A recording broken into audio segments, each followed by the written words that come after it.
This is Ask the Experts, small group sessions for English language teachers. Hello, everybody. Welcome to Ask the Experts, brought to you by the American TESOL Institute and Prep It Fluency. My name is Jason Levine, also known as Fluency MC. Marek, thank you so much for being here for Ask the Experts. Thanks for having me, Jason. It's really good to be here. Good, great. And it's nice we have a small group and some very interesting questions. So I'm really looking forward to this. If you could briefly introduce yourself, that would be great. Sure. My name is Marek Kiczkowiak, and I run TESOL Equity Advocates, an academy where I help English teachers tackle native speakerism and teach English for global communication. Apart from that, I also work in a university in Brussels, and I design academic English courses for them. And I also work for National Geographic Learning, and I'm writing a course book for them. So I kind of wear many different hats. Thank you so much. And Gabby, hello. Oh, I was silent, sorry. Okay. How are you? Should we call you Gabriella or Gabby? What do you Gabby is just fine. Okay. So Gabby, tell us just where do you live? Where do you teach? Who do you teach?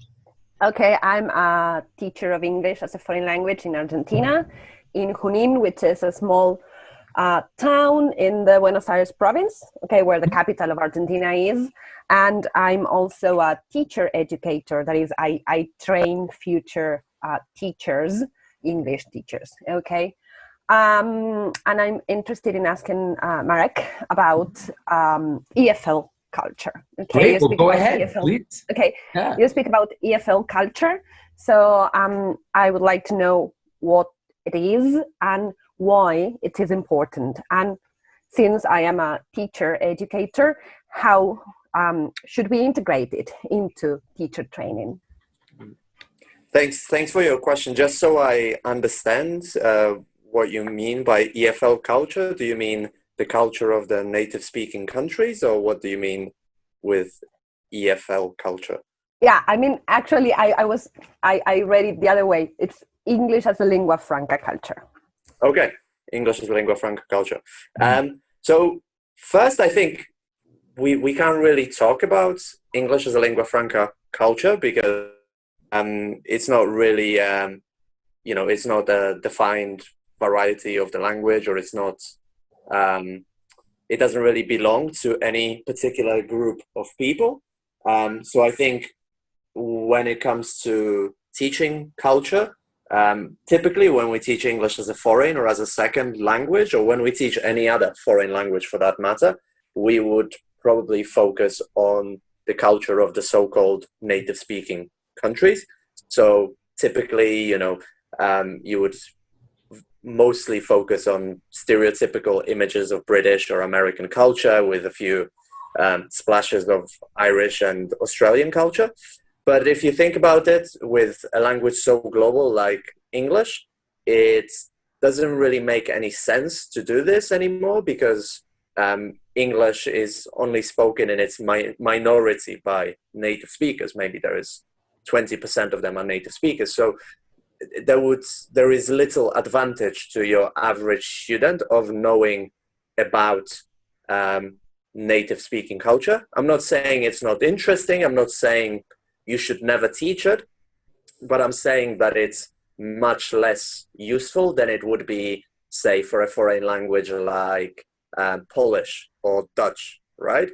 Which you're probably learning to interact with those people, right? Then it might make more sense to kind of integrate culture into it. So I think when you're teaching English as an international language or English as a lingua franca, I think it's more important to focus on intercultural communicative skills. So basically helping students to be able to interact with different peoples from different countries, and also whenever possible to bring in lots of different cultures from all around the world, and as much as possible try to avoid stereotyping them. So a lot of experts on materials writing or culture point out that very often teaching culture in EFL, English as a foreign language classes, is limited to what they call the 4 F's So flags, festivals, famous people, Exactly. food, those kind of stereotypical images, and we should probably avoid those as well. So sorry, this was a very long answer, No, but no, it's to great. sum it up It's in great one that you sentence, bring I all would those say issues that into the you probably answer. want to teach That's great. intercultural communicative skills. And if I can Definitely. recommend, kind of, there's a lot of literature on it that is very, very useful.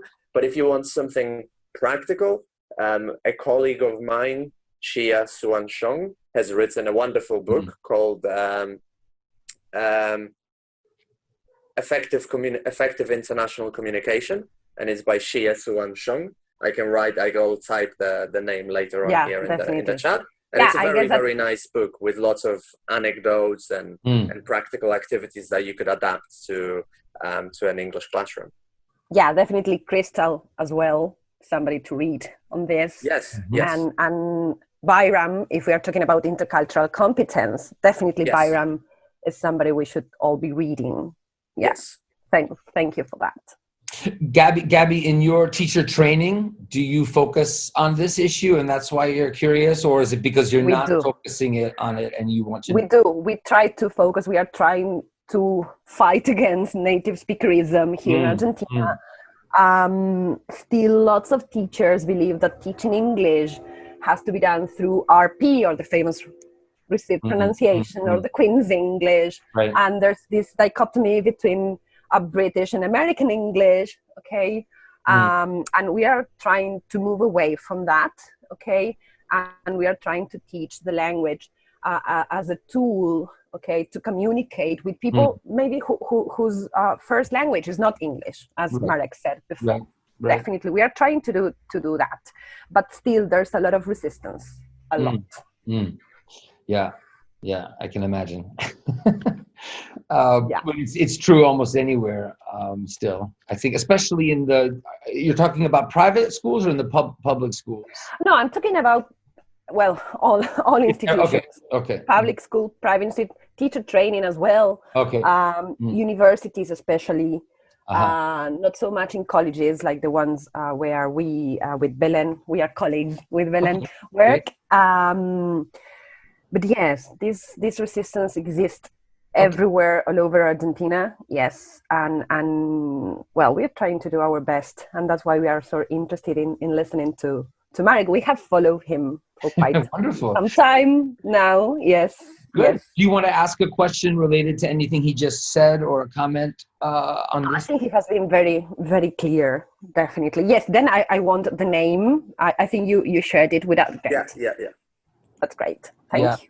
Yeah, so let's keep using the chat, everybody. And Jim made a comment there. Great, Jim. And if you have a direct question, you can put your question there. You know, one of the main things about communicative language teaching is about, a functional approach and what is most important for the learner's needs. So it's really sometimes, really disheartening and even, enraging to see people that, claim to be teaching, with communicative language approach, but they're still talking about teaching a certain type of English, meaning not a certain type, like it could be any type, but like you're saying, a received pronunciation or British or American, when in the past you could make more of an argument that, okay, well, that's part of the functional approach because you're going to be with all these Americans or you're going to be with all these Canadians, or, you could kind of claim that that's part of the reason, but to not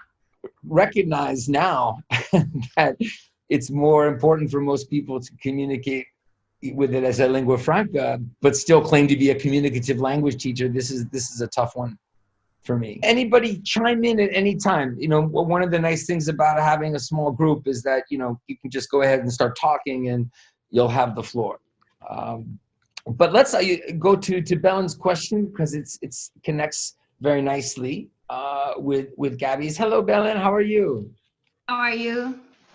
So you are colleagues. You teach students with Gabby, or you train teachers, or both, or?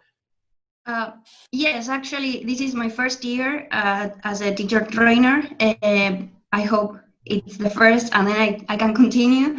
But well, Gabby was my teacher She's a Great. great teacher. So she was my teacher, and now she's blushing, but well. No, but well, we are friends, and now we are working together. So it's great to have colleagues like this. Yeah, it's like cool. How nice for both of you to be in a relationship as a teacher-student and then be colleagues. That's wonderful. Yes, yes. That's nice. So, what's your question, Belen? Well, actually, I wanted to tell Marek that I took part of one of your courses, the Ultimate Guide for, I don't remember the full name, but it's Teaching English as a Lingua Franca. That is a very nice course, very clear, totally helpful. So thank you very much. And I noticed that from your course, I took some questions and some ideas from there. You mentioned the term world Englishes just once, and then you mentioned the phrase varieties of English. What do you think about that term? Well, thanks first of all for taking my course. I'm really glad that it's been useful. That's always really nice to hear people's feedback when they do the courses. And yeah, you're right. There was I didn't really talk much about world Englishes. I focused more on sort of English as an international language or as a lingua franca. The main reason for it is, I think, that to me, world Englishes is a very good conceptual framework to describe the different Englishes that are out there. But I think what it does a lot is to focus on establishing varieties of English, and in a way, it kind of what it tried to do is to establish, for example, Indian English or other post-colonial Englishes as equally valid varieties of English as British English, for example. But in doing that, obviously, it needs to establish certain standards for those languages, standards of pronunciation, of vocabulary, and so on, which, and those contexts, I think for me, are removed from what I'm kind of doing and where my students are going to interact, because I don't teach in those contexts, and I rarely have students who are kind of, learning a particular variety of English, say Indian English. And another reason was, for example, the three circle model. It was a groundbreaking model and a very useful model, but I think in many ways it is somewhat a flawed model, because it kind of perpetuates the idea that there is, in the center you've got the so-called native speaking countries such as Britain, and that they are still at the center, which kind of suggests that they are more important. And there have been a lot of criticisms as well of this three circle models. One of them is, for example, that putting native speaking countries in the center kind of assumes that they are they have the most proficient speakers, for example, and then lumping together all the countries in the outer circle doesn't tell you anything either about how people use English there. The huge differences as well between if you go to a country like Sweden or the Netherlands, people speak English there practically as a native language. I mean, they're incredibly proficient, and everything is in English, right? Whereas in other countries, say maybe in I don't know, in Poland, is much less so, right? So there's that, and I think I see English more used to communicate in between sort of different peoples, internationally, multiculturally, and the framework of world Englishes, as far as I understand it, it's more about establishing the other Englishes in the outer circle, for example, as valid varieties of English. Thank you. I'm always amused because I'm from Australia. There's only like 24 million people in Australia. Okay. And I'm in Japan, all of Australia, population-wise, fits inside Greater Tokyo. So surely Japanese English is more valid than Australian English, just numerically, because everyone here studies English, even if they're like 70 years old. They'll have studied English in junior high school. right? So just numerically, why is Australian English more valid than Japanese English? Absolutely, that's a very good point. And another point that people have made about, for example, this classification of Englishes, if you will, is, for example, the history of English, say in Australia, since you started speaking in Australia, is shorter than the history of English in many of the Caribbean nations, for example. But for example, a country like Jamaica or Trinidad never features on the list of the so-called native speaking countries, even though obviously they have native speakers. And, Jamaican English is probably by many considered not to be proper English, right? But then again, many scholars would argue that this is pure racism, that when you look at the history of which countries are considered native speaking countries, they're primarily white settler colonies. Obviously now these countries are incredibly multicultural, but that's a more recent phenomenon in the last, maybe 20, 30 years.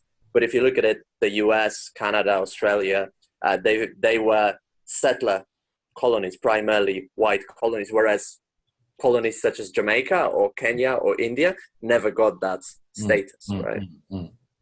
Yeah, I think it's hard to lump, say, Australia and New Zealand into that because of the length of isolation of the countries relative to the rest of the globe. And Australia too is a little unique in that 25% of the population comes from a different country, and another 25% have parents from another country. So it's quite different in terms of immigration. But saying that, Australian English is quite distinct. But one of the things I see, like you're saying, is a lot of things with colonialism and post-colonial approaches to language and what is acceptable as being standard and an internationally recognized standard is actually quite a big issue, particularly in Japan. Yeah, the same happens in Spanish here in Argentina. We were a Spanish colony, okay, and we still are ruled by the Royal Spanish Academy of Language. Even when we are not a colony, we haven't been a colony for 200 years already, and we still respond to them. So we still need to think about decolonizing our language, decolonizing our education, our history, many things, definitely. And it's fascinating to me about Argentina because I've met a lot of Argentinian teachers and students, and they often fall into pretty distinct groups. One group that feels, I think, like you do about decolonizing the language, and others who like to talk about how, Mexican Spanish is not real. Argentinian Spanish, Guatemalan, Colombian Spanish, they've taken on the same attitudes as the colonial, and that happens, right? It gets passed down. But it has to do with our Some people identity. reject it, and some people just continue it, right? Yeah. It happens, yes, it happens a lot. But as I was saying, it has to do with our identity. We build our identity through language. So definitely we need to move away from that idea that, especially here in Argentina, and I think in most of Latin America, whatever comes from Europe is seen as much better than what is produced here, what is native, okay, here. So we need to move away from that. Maybe the case is different from people, for people from Europe, okay? But in Latin America, we tend to have that vision, that view, okay? Whatever comes from Europe, especially from England or the northern part of Europe, is considered to be much better than whatever is done here in Latin America. Yeah, we call that the cultural cringe in Australia, and it's been very much the case for immigration, even recently. But so there was even official government policy for about 80 years to do with only testing immigrants. They could literally test them in any language they want to stop people coming into the country. So you had cases of Asian people being tested in Scottish Gaelic, which wasn't even used by many people in the population, just to stop immigration. That was part of official government policy for roughly 70 years. So a very Eurocentric culture, which is absurd when you consider the current makeup of the culture in Australia.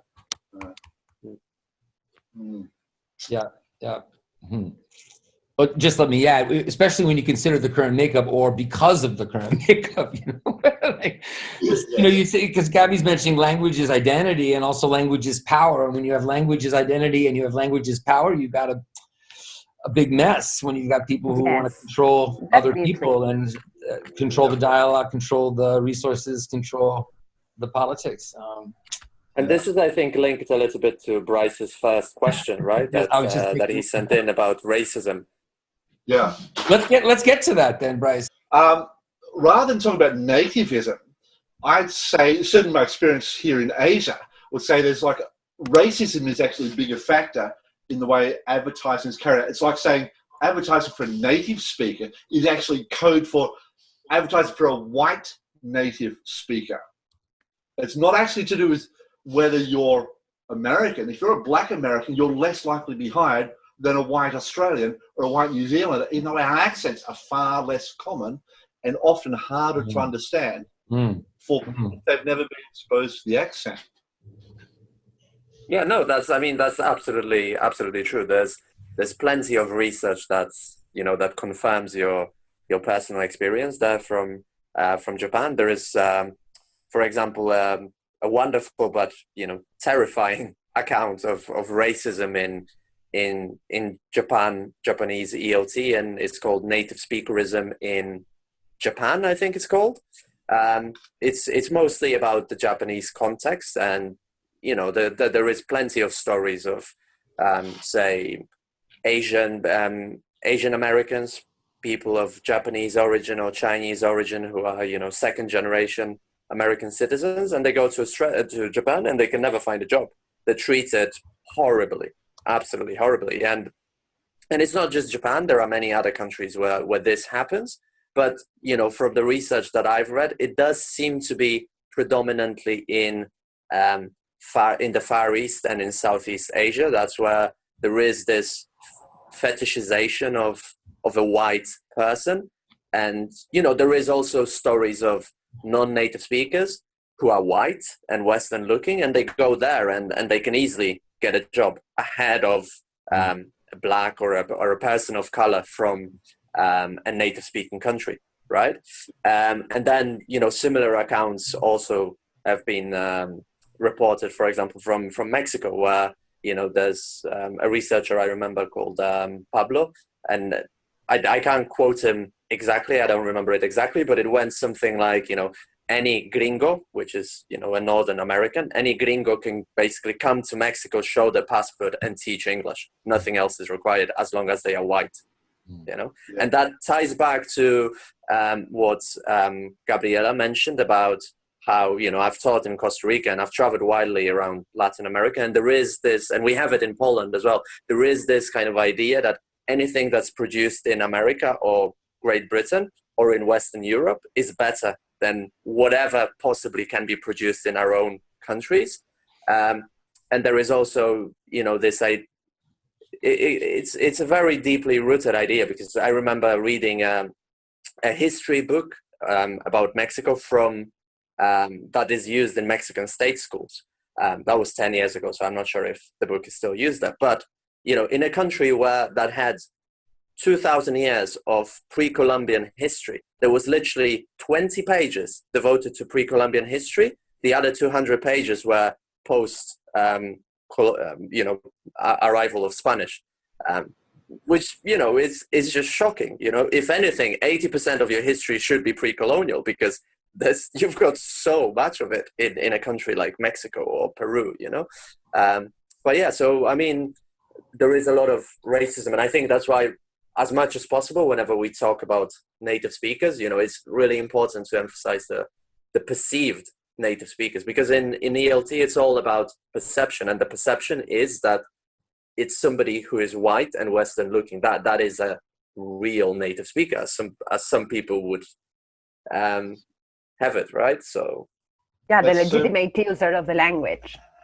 That is the idea we have of a legitimate user of the language. Absolutely, and it ties in. There's also a wonderful paper by Amin about accents, and she says that the so-called native speaker accent is a white accent.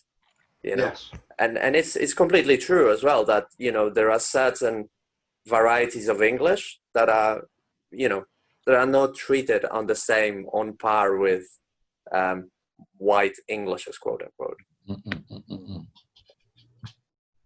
Yeah. To me, it's very have improved about, for example, particularly with employing Filipinos in teaching here in Japan, but that's probably as much economic as anything else because of the cost of hiring people. People from the Philippines are very well educated if they're here working. They're generally better educated than most white foreigners are. And so it's fairly cheap to employ Filipinos compared to, say, an American or Australian. And also now the biggest marketplace for online teaching is actually based from the Philippines for countries like Japan. So I've actually been heavily involved in Filipino community teaching to help get them work over here. Because my business partner and that, we found it incredibly bad the way Filipinos were treated within the teaching environment, even as recently as 2 or 3 years ago.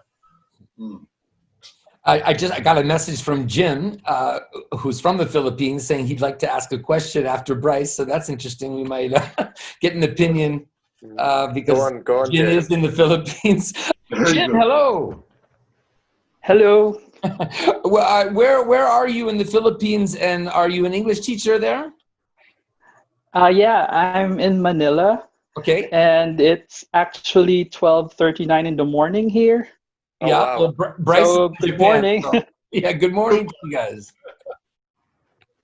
Okay, How are you as you doing? might know, oh yeah, I'm doing great, thanks. Good. As you might know, the Philippines was colonized by the Spaniards, the Americans, and the Japanese, so we're kind of a melting pot of races here. So I think that resulted to, mixed accent, I think. And my question is, Marek, what is your opinion about the accent reduction training? Because here in the Philippines, we have a lot of agencies recruiting teachers. As you might know, that the Philippines, we are exporting labor all over the world. And one of the markets that the Philippines is, famous is, teaching English. So we have a lot of agencies here offering accent reduction training. And unless you get that training, you might not be offered, a job. So they think that our accent must be neutral or, let's say, American. So what is your opinion about this? I think accent reduction training is, for most part, is something horrible. There is this, colonial notion that in order to speak good English, you have to speak with an American accent or maybe a British accent, and I think it's a horrible idea because, first of all, there is no evidence anywhere that even a standard native speaker accent is the easiest to understand in international context. And I think it's really important to think what is easy to understand to many people around the world. It doesn't really matter that much whether it's easy to understand to a native speaker in Texas or a native speaker in London. Of course, it's important, but what is more important is that you're clear to understand to many different peoples around the world, right? And there is no evidence that, a native speaker is the easiest to understand. Absolutely no evidence. And there is no evidence that, somebody like yourself from the Philippines would be difficult to understand just because you sound like you're from the Philippines. It's a horrible idea to also if you think about it, why would they make you reduce your accent? But they would never suggest anything like that to a white native speaker from the US or from Ireland. This would be incredibly offensive. If you told Bryce now that he should get some accent reduction training because his English is not clear, I'm sure he would be offended, and rightly so, right? I don't... That actually does sometimes happen because of the nature of the Australian vowel sounds, particularly something like here. So I've actually softened my Australian accent to be understood while I'm here in Japan. And most longer-term Australians tend to do that in Japan. because otherwise people don't understand us in the class. Yeah.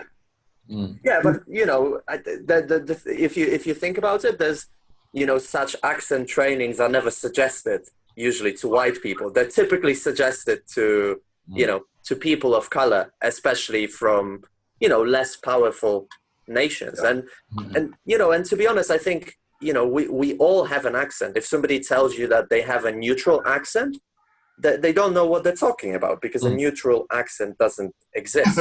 And the Queen has an accent in England. Everybody has an accent, and again, I think we have to look at what makes people easy to understand. And when it comes to teaching pronunciation, I think we should focus on being easy to understand. Whether you sound like you're from Japan, the Philippines, Poland, or Australia, that doesn't matter. And I think there is a difference between being able to accommodate your pronunciation and change it so that it's clear.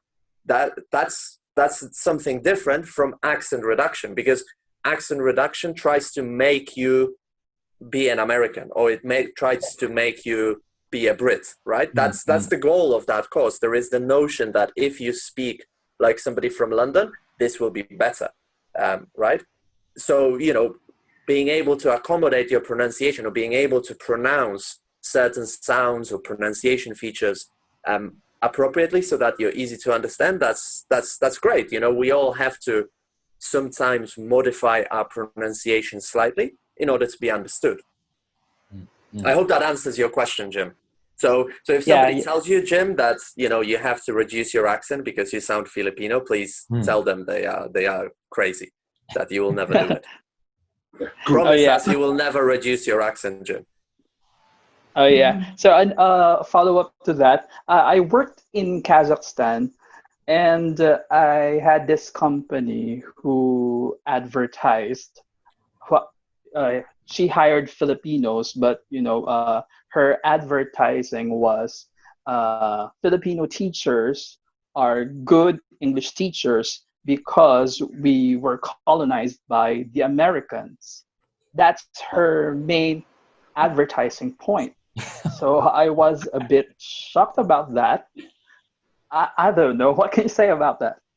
Yeah, I would be equally shocked. I mean, it's just horrible. Maybe American teachers and Australian teachers are good English teachers because they were colonized by the British. I mean, it's a horrible idea. It's just so wrong in so many different ways that I don't even know where to begin. I mean, it's just. Gabby, did you want to? I have a comment. Yeah, I have a comment because I heard Marek and Jim say, I'm sorry, I'm going to say this, but I have to. You say American, referring to the USA, and we are American as well, okay? Always remember that. Latin American people feel really, really angry when America is only used to describe US citizens, okay? I'm sorry, I have to say it. I have to say it. Yeah, it is important to us. It is really, really important because for years we have been the people from the South, okay? The people from the South, down there, like a mass, like a whole mass, yeah? And so if we're talking about accents, if we're talking about language, if we're talking about power, this is also a matter we should be talking about, right? So America is the whole continent, definitely. It's interesting. When I started teaching people from Central and South America very early in my career, and I heard that for the first time as someone from the U.S., and I was like, wow. From that point on, I've always said I'm from the U.S. I started saying North American, but that also includes not just Canada. My country is the U.S. That's it. Exactly. No, I think it's very important because I'll take note of that. Language perpetuates privileges. Stereotypes and privileges, power and relationships of power, definitely. Yeah. And when you show the way maps are displayed, it makes it so much worse. The way world geography is mapped out for students. Well, that is terrible. The South being smaller than the North, and it's weird, very weird. I have a question for Jim. Jim, when you mentioned that people need to get a job, they need to have this accent training. Does that mean they need to show like a certificate, like they need to prove it that way, or they're tested somehow on their accent or lack of accent? How does that work? Yeah, they need both. They need to present a certificate, and then they need to pass the interview and then the accent test. Wow. Okay. I've known a couple of accent reduction trainers from the Philippines here in Japan, and as a casual native speaker or perceived native speaker, often I can't tell the difference between their accent and other non-accent reduced people. So to me, it's quite specious thinking. Yeah, actually, it's one of the main requirements if you want to get a work there in Japan, because we have a recruitment agency here, which recruits teacher to teach there, assistant language teachers, and that's one of the requirements to have accent reduction training. That's why myself and I did start another business to do with that, but the legal situation to do with immigration from the Philippines makes it extremely difficult for any Filipinos to get work here in Japan, both from the Japanese contract side and the Philippines government side. I actually applaud the government for trying to improve working conditions for Filipinos overseas, but the Japanese experience, the experience I have here, being involved in Filipino teaching community for the last decade, is that the Philippines government has just made it maybe 800% harder for a Filipino to get a teaching job in Japan than it was even 4 years ago. I wanted to say something about what Jim said about his accent reduction courses, or people making him do this. You know, here it happens. I teach phonetics at a tertiary, preparing students to be teachers. I teach phonetics and phonology, and it's very complicated to make them understand, because we come with that let's say way of thinking that English or American English or Australian English is better. They are better. So maybe they think that if we pronounce with our accent, that is wrong. And so I wanted to say, something that I think it's very important. That is something I heard at seminar last summer. That is, accent is political, and that is something that I think we all agree. This is a very useful phrase. I think I tend to use it a lot with my students, because in fact, when someone earlier mentioned about the history of the language, and for example, if you have to read about the history of English, you only read about British history, or around that. American English, or those histories. And English is spoken around the world, so it's very important. But I wanted to ask something to Marek, because he speaks a lot about intelligibility. And when we teach phonetics or phonology, I wanted to ask something about this, because when students are starting to be teachers, what is the limit there? Because they say, okay, I always mention the lingua franca core, of course, but they say, where is the limit? How do you know if I am pronouncing everything okay? I mean, do you understand what I mean? Yeah. I think I do. It's a good question, because some people would say, well, that if you start admitting more and more incorrect pronunciations, as they would call it, then the standards will start slipping, and we would have lowering of standards all the time. But I personally think that your pronunciation is correct, in inverted commas, if you're easy to understand, which means that you're able to pronounce the pronunciation features that so far research has shown to be important for intelligibility in international context, the lingua franca core that you mentioned, right? Yeah. If you're a teacher, I think you should probably be able to model all pronunciation features, but then you can model them having an Argentinian accent. It doesn't Yes, really of course. matter, right? How you know, because accent and pronunciation, they're two different things, right? So, you know, I probably sound slightly Polish, you sound Argentinian, but we can both model all the sounds or pronunciation features. And I think that's what a teacher should be able to do, right? And then, you know, when they teach, I think they should emphasize the sounds and the pronunciation features that will help students be easier to understand. I worked at an elementary school, private school here, where we had, unusually for Japan, we had 10 foreign teachers teaching English from first grade to sixth grade across 4 subjects. And so, for example, you could go to an English communication class and the kids would be speaking with an Icelandic English accent. It's more like a light Northern Irish sound to me. They'd go to a reading and writing class and they'd be using an accent from a guy from Yorkshire for the same words. You go to a music class and they'd be doing music with me, so they're singing in broad Australian accents. You go to PE class, they had a PE teacher from the Philippines, so they'd be using the same language but with a Filipino accent, and the kids are using these different accents. They go to an art class and they'd be using a German English accent because that's what their English teacher was speaking with. So the kids were actually using those accents in each different class for exactly the same vocabulary and mimicking the accent without being conscious of it being mimicking. They were just copying their model. That was really fascinating for me and a very unusual experience, I think, for children to have that level of exposure to different varieties of English, which was brilliant. That's great. I just have to agree. Oh, okay, go on. Go ahead, Jim. No, go. Yeah, I agree with Maria.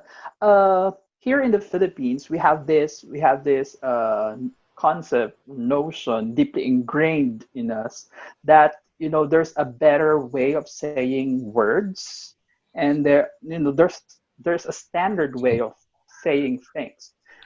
For example, if you speak English here in the Philippines, actually speaking English here in the Philippines is the basis of, you know, intelligence. You speak English well, then you're intelligent. If you don't, then you're not.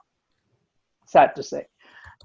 So here, many people think that if you pronounce the words, like, for example, if you say comfortable rather than comfortable, then your sound is better or you are correct. So I understand, like, how do you distinguish if this one is correct and this one is not, or this one is proper or this one is not? Like, for example, international over international, because here in the Philippines we have this, like, hey, you're wrong. You should say laboratory rather than laboratory. That's actually a really good question as well, because probably you know, the research that we have would suggest that actually reduced forms and a lot of weak forms, so, you know, in a word like laboratory or comfortable, there's a lot of reduced vowels. This can often be less clear in international context. So actually, you know, for example, what I would suggest to my students, especially if they're higher level and they, you know, they say that they have a lot of reduced vowels, I would definitely make them aware of the fact that and teach them how to accommodate the pronunciation, you know, so that sometimes there might be situations where it will actually be better, in the sense that it will be clearer to say comfortable or laboratory, because then, you know, you're pronouncing all the vowels. Maybe it's not how the so-called native speaker would say it, but it might make you more intelligible in certain situations. For me, dealing with both students and teachers from everywhere, there's often a real heavy influence of their native language or their native languages, particularly, say, your Filipinos. They usually speak 2 or 3 or more languages when you think about their local languages. And it can have a real impact on their English language usage, whether it be syntax, sometimes vocabulary, And like a standard American English, the vocabulary is more complex than standard Australian English. They also have more sounds than standard Australian English, for example. But the example I've got there is Filipinos. Many Filipinos I know have problems with the idea of his and her and he and she, because it doesn't seem to be a feature of their native language compared to its usage in English, just anecdotally. Right? So that does seem to have an impact on perceptions of value of a non-native English. Even though, like the Filipinos, many of them speak English from as young as Australians do. When you think about language makeups in Australia, so what's your take on that as an issue, Marek? Yeah, I think it's a very good question, and if we tie it back to all of our discussion about, colonialism and racism, in how Englishes are perceived, if you think about it, when some people say, "Well, I want to learn real English," what they mean often is British English. Sometimes now American English has become sort of the real English as well. Right? But in the past, American English was kind of seen as, well, they speak in a strange way and they use different words. Why? Because, they picked up more words from local languages, for example, right? And the language changed. Then when it moved to Australia, it changed yet again. It picked up more words and so on. So what I'm trying to say here in a very short time is that language evolves all the time. And, and then there will obviously be an influence of, where you were brought up, the other languages that you speak, and that happens to native speakers as well, right? And perhaps, we need to, if language is about communication and being, communicating your message in international context clearly, then we need to look at, rather than, look at whether this utterance conforms with the standard native speaker grammar, for example, we need to look at how perhaps communicative it is, right? So say, to come back to your example of articles, articles have often little impact on how intelligible the English is. So do relative pronouns, so substituting who and which changes little. I'm not saying that that's, completely okay, or, there are many contexts, such as where I teach in academic contexts, where, students writing, fortunately or unfortunately, has to conform with a certain idea of what is standard academic English, right? But what I'm trying to say is that perhaps as English teachers or educators, trainers, we need to also be conscious of the fact that all Englishes around the world, including the Queen's English, have been influenced by the languages that are around them, the people that are around them, and they constantly evolve. So naturally, also when a Polish person starts using English, they will be, being a bilingual or a multilingual person, they will be using English differently than a monolingual native speaker. And I think, very importantly, a monolingual native speaker should not be seen as the default standard, I think, because that's a real exception in the world of who uses English, right? Because first, 80% of people are non-native speakers, and second of all, being monolingual is a rarity in the world. It's only common really mostly in English-speaking countries and, in some European nations. But you leave them, and everybody is multilingual. They speak at least 2 languages, if not more. I just want to, before we go, very quickly share a post submitted to Innovative Teachers of English group, where I'm one of the admins. I shared it with Marek. I haven't seen too many like this, but I have a feeling we're going to see more. Hello, I have these private students online who live in Ecuador, but work in transnational company and have to interact with other people from Turkey. My students are A1 level. I'm just skipping. What material, video, audio are out there about English with a Turkish accent? Thanks. Brilliant. I think we're going to see a lot more submissions to my group like that. Fantastic. Yeah, it's just great. It really is. And for me, actually, that's the sort of stuff I've been dealing with some of my business English people. I've got students who've got high level English. Native English is not a problem for them, but they've been dealing with Russian English speakers. They need to get an English translator for the Russian English to understand only the conversation.